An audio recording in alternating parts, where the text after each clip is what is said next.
Today, we're going to be painting this moody, minimalist landscape as we talk about value and touch on water control. So gather your supplies together and let's venture forth.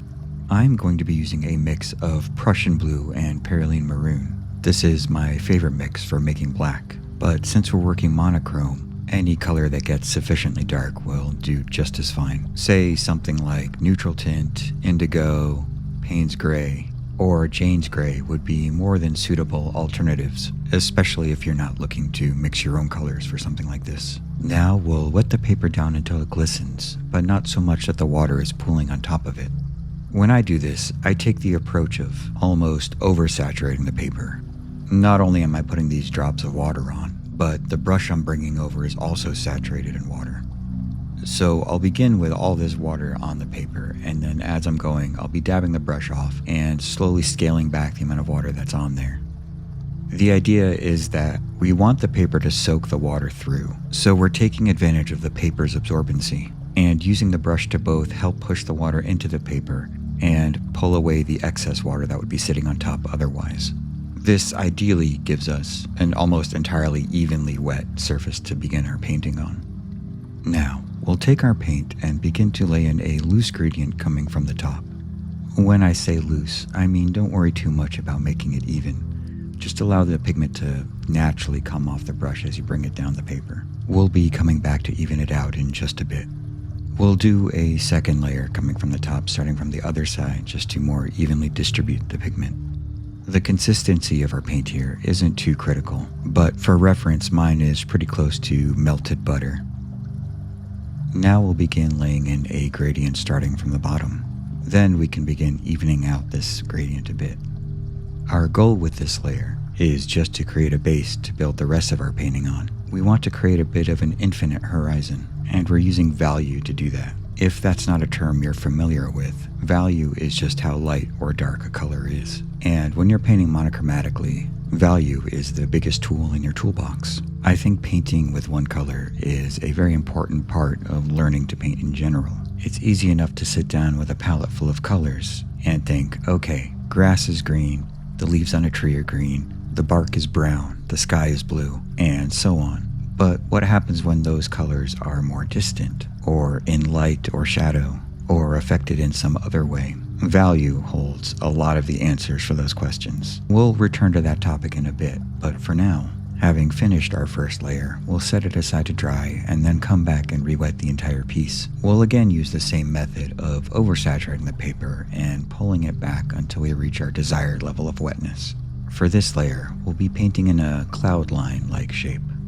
Not so much to create an actual cloud line, but more to create an atmospheric frame and guiding device towards our subject.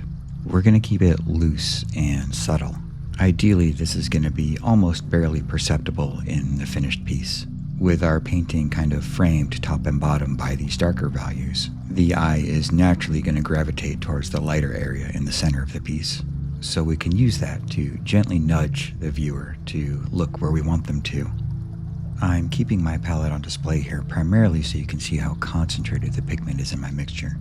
Controlling the water to pigment ratio is how we control the value of our color.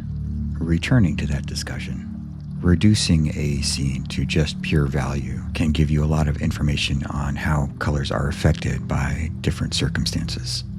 So now you take a look at that green tree and you see that some of those greens are darker, some of those greens are lighter. This yellow is a lighter value than the rest of the tree. The grass that's closer to you looks darker than the grass that's further away, and so on. These are the kinds of things that, unless you're really aware of them, it's very easy to overlook. Now, we're also going to start adding a bit more value to the bottom of the piece. Just a subtle gradient to further emphasize that lighter area in the center where we want our viewer's eye to focus. Just as a quick aside, my neighbor is doing something with his motorcycle outside, so hopefully that doesn't come through on the recording, but just in case it does, that's what's going on. For now, we'll allow that layer to dry, and we'll refresh our color while we're waiting. I don't like to have wells on my palette, so I just use a large serving dish as my palette. I just squeeze what I need from the tube onto the plate and mix away. A lot of these mixes end up living on here for weeks at a time as I go through them. Once that's ready and the paper is dry, we'll come back and re-wet the entire piece once again. We'll pick up our color and begin to lay in our first ground layer. We'll be building this up over the course of a few layers, so don't worry about going too dark to begin with. In general, when painting, darker values appear closer and lighter values appear further away. So we're going to use that to create a bit of a distant hilltop here. Since we have the greatest amount of pigment on our brush when we first take it off the palette, we start from the bottom to get all that pigment there and then build up towards the crest of our hill. Don't worry about creating a defined top to the hill just now. That's something we can do later if necessary. For now, we're just going to focus on building that value range to create depth in our piece. As we build this up, be careful not to overload on pigment. We can always go darker in value by applying more later, but pulling value out is a much more difficult thing to do, and sometimes even impossible. Since we made the upper left the darkest part of the top of our painting, we're going to counterbalance that by making the bottom right the darkest part of the bottom of our painting. This helps create a compositional balance to the painting overall, so that one side doesn't necessarily feel heavier than the other. At the same time, that darker value is pushing back further the top of our hill, and as long as we can keep that gradient mostly smooth, the greater the contrast between the closest part and the most distant part, the more distance we ultimately achieve. Controlling the value of a color kind of goes hand in hand with water control overall. On its surface, it's really simple. More water, less pigment, lighter value. More pigment, less water, darker value. But there's some other considerations to make, like how wet your brush is when you dip it into your paint mix, or how wet your paper is as you're brushing it on. As a general rule, the more wet your paper is and the more wet your brush is, the less control you have over what you're putting onto the paper, meaning that the paint is going to spread more and going to behave more unpredictably. Sometimes that's what you want. Like for instance, what we're doing right now, it's good to have a little bit less control. We want the paint to spread more so that it kind of naturally builds that gradient for us. On the other hand, to get more control, we'd want to have less water in our brush, less water on the paper, and less water in our paint mix. And you can vary those to achieve different levels of control. We'll talk more about that when we start to paint the tree later on. And now that we've hit a point where we're mostly happy with what we're seeing, we're going to set it aside to dry. Then we'll come back to re-wet the entire piece again. You'll notice that when dry, it looks significantly lighter than when we left it. Many watercolors experience a shift as they dry, some far greater than others. In this case, the cause is both that the Perylene Maroon has a pretty significant drying shift, and the fact that we're painting wet and wet causes the pigment to diffuse and spread. But that's okay, because we have that knowledge, and we can account for it. So we're just going to add more and darken it. And that's what this layer is primarily going to be, is further building up this hill and darkening it. We'll still keep our strokes loose. This will help give texture to our grass here and make it feel a bit more natural. We can also come in and very lightly start defining the crest of our hill a bit more, understanding that it's going to lighten as it dries. Another thing to be aware of is that the quality of your paper is going to have a very significant effect on how the paint reacts and flows, especially in a wet and wet scenario. I use a 100% cotton paper, Arches 300 GSM cold press. It's the paper I use 99% of the time, so I'm very familiar with how it reacts and how it works. I view paper to be the most important supply you have as a watercolorist. Due to the nature of watercolors, I don't think there's any other supply that has as significant of an effect on how a painting ultimately looks. And even among the high-end 100% cotton papers, they each have their own character and differences. Not to say that one is necessarily better than the other. It's also worth noting that using hot press, rough, or cold press, even in the same brand, has a significant impact on how the paint behaves. Basically, if you're struggling with a certain effect, or you're trying to get your painting to look just like mine, not that it needs to, but the paper would be the first thing I would look at changing. If you asked me how I ranked the 3 main watercolor supplies in order of importance, it would be paper, then a big gap, then paints, and then brushes. And now that we're done with this layer, we're going to set it aside to dry one more time and come back and re-wet the entire piece again. Since we're going to begin painting our tree in on this layer, we want to make sure that the paper is just the right level of wetness. Maybe just a hair drier than we've been getting it previously. Our paint also needs to be the right consistency. In this case, it's almost a honey thickness. And with small, varied strokes, we'll begin to paint in the canopy of our tree. Remember that we're keeping it fairly light because it is kind of in the distance, but it doesn't have to match the value of the hill we created. Since as a bundle of leaves, it can have its own pockets of shadows and darker colors. By varying the pressure as we paint, we create a lot of variation in value of the paint, which helps to imply the shapes of leaves and shadows of leaves and such. It makes it look busy without us going in and painting each individual leaf itself. And if we've got all of our water levels correct, we'll have a fair amount of control of the paint while still getting a slight fringing that softens the edges. This is one of my favorite looks for trees because it gives them this ethereal, soft, cloud-like look. With the initial silhouette established, we'll come back in and add a bit of shadow to the tree. Not too much and not too dark because we do want to maintain that illusion of distance. But we shouldn't panic if it looks darker than we're expecting initially, because we know already that we have some room to play due to the drying shift. Alternatively, if we wanted to push that tree further into the background, we would do that by lessening the shadow. Typically, we lose that kind of detail as distance grows, but since this is the primary subject of our painting, we want to maintain more detail on it so that it draws the eye. Now, with the canopy done and the paper still wet, we're going to add in a shadow for the tree and maybe define the hilltop a little bit more. While we're doing that, I'd like to sum up why I think painting monochrome is such a good exercise, especially for beginners.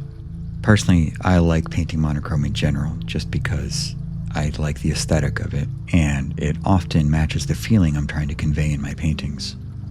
But as an exercise, it forces you to pare back and focus on some very specific aspects of painting that can be easily missed if one's just jumping in head first. It's kind of similar to the approach I used to take when I taught drums. I'd always drill my students on rudiments and basic techniques before allowing them onto the kit. Not that one can't be successful by skipping that stuff, but you can only be stronger for doing it. So painting monochrome strips away a lot of the distraction of choosing colors or trying to figure out which colors go with what and things like that, and kind of forces you to focus on things like value and, as a result of that, water control. And it also gives you space to give more thought to composition and form and brush control. You're basically stripping away complication so that you can build skills and techniques that you can then use to strengthen your other paintings. Hopefully that all makes sense. My goal with these tutorials has always been to not just paint pretty pictures, but also provide tools, techniques, and knowledge that you can bring forth into other endeavors. Teach a man to fish, as the saying goes. And hopefully I achieve that. Anyway, now that we've defined the top of our hill, we'll start painting in the cast shadow of our tree. We're going to place it just below the crest of the hill. That'll help maintain depth and dimension and keep things from looking too flat. We don't have any established direction for where the sun is, so we can point the shadow wherever we want. So for the sake of simplicity and the fact that I find it aesthetically pleasing, we're going to have it pointing opposite the edge of the piece. Imagine the sun roughly in the 2 o'clock position in relation to the painting, maybe a bit closer to 1:30. To further help with giving our hill dimension, we'll have the shadow not quite follow the exact same curve of it. Now, we'll allow that layer to dry and then come back to paint in the trunk of the tree. I'm using the smallest brush I have, which is a 20-0, but with a steady hand and a sharp brush. The size of it isn't that critical. There aren't really many rules when it comes to this. I generally like to paint my tree trunks crooked and bent because I find that more visually interesting than a perfectly straight trunk. But neither one is more correct than the other. And as long as we're connecting to the center of the canopy and giving it a fairly balanced look overall, we're pretty much good to go. At this scale, working in too many details isn't really a possibility, and even if it was, it would be detrimental to the overall piece. But we can still add a couple splits at the trunk near the canopy.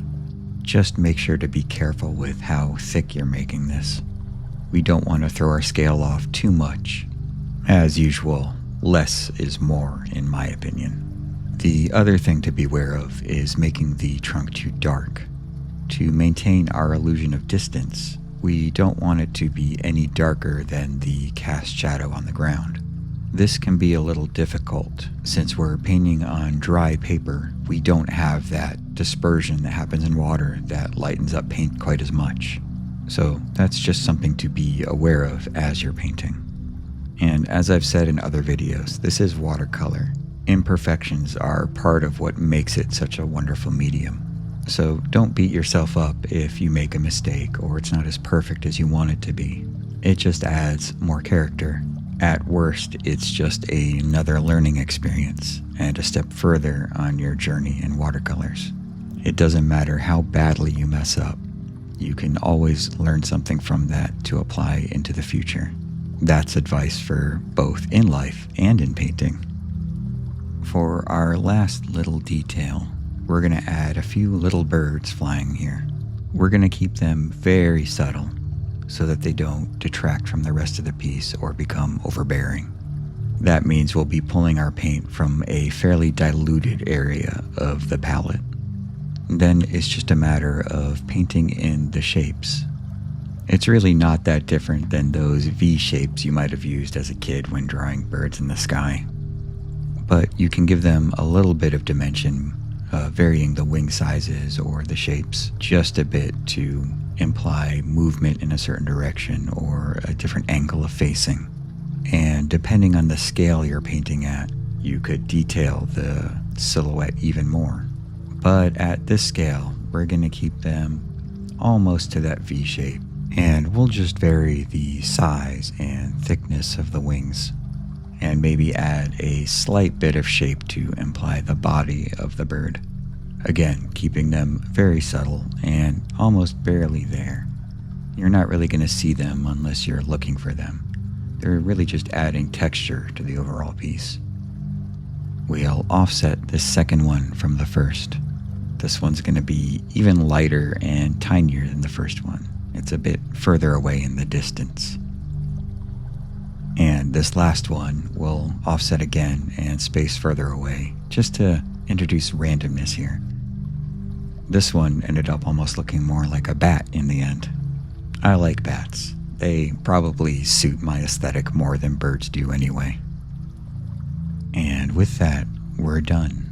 I hope you enjoyed the video and got something out of it. If you did, please consider liking, commenting, and subscribing, and maybe sharing the video with someone else who you think might like it. If there are any techniques or subjects you'd like me to cover in a future video, please drop them in the comments below.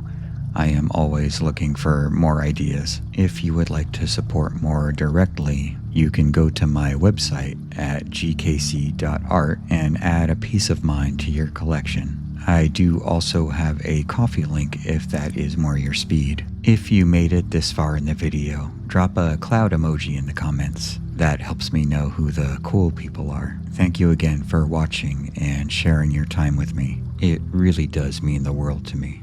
And until next time, happy painting.